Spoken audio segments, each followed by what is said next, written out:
Hello friends, welcome to my channel. இன்னைக்கு இந்த வீடியோல நம்ம என்ன பார்க்க போறோம் அப்படினா பச்சை பட்டாணி சூப் தான் பார்க்க போறோம். இந்த பச்சை பட்டாணி சூப் ரொம்ப ஈஸியான ரெசிபி மட்டும் இல்ல, ரொம்பவே ஹெல்த்தியான ரெசிபியும் கூட. வாங்க இந்த பச்சை பட்டாணி சூப் எப்படி பண்றதுன்னு வீடியோல பார்க்கலாம். அதுக்கு நான் முதல்ல ஒரு pan எடுத்துக்கிறேன். அதுல 1 ஸ்பூன் அளவுக்கு பட்டர் ஆட் பண்ணிருக்கேன். பட்டர் நல்லா மெல்ட் ஆனதுக்கு அப்புறமா கட் பண்ணி வச்சிருக்க வெங்காயத்தை ஆட் பண்ணிக்கலாம். கூடவே 2 கிராம்பு, 1 பீஸ் பட்டை, 1 ஏலக்காய் அதையும் ஆட் பண்ணிக்கங்க. லைட்டா 1 நிமிஷத்துக்கு மட்டும் ஃப்ரை பண்ணிக்கங்க. இப்போ இது கூட 10 பீன்ஸ் நான் பொடியா கட் பண்ணி வச்சிருக்கேன், அதையும் ஆட் பண்ணிக்கலாம். லைட்டா ஒரு தடவை மிக்ஸ் பண்ணிக்கங்க.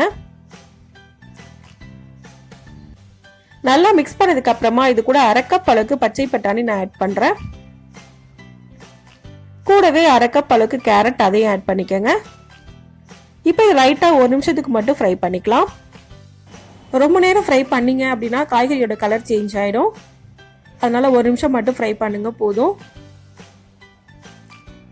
இப்போ இது கூட ஒரு 3 கப் அளவுக்கு நான் தண்ணி ஊத்துறேன். இப்போ இதுக்கு தேவையான அளவுக்கு உப்பு சேர்த்துக்கலாம். நான் இன்னைக்கு 1/2 ஸ்பூன் அளவுக்கு உப்பு சேர்க்கிறேன். இப்போ இது எல்லாம் சேர்த்ததுக்கு அப்புறமா இதை மூடி போட்டு மூடி வச்சிடலாம்.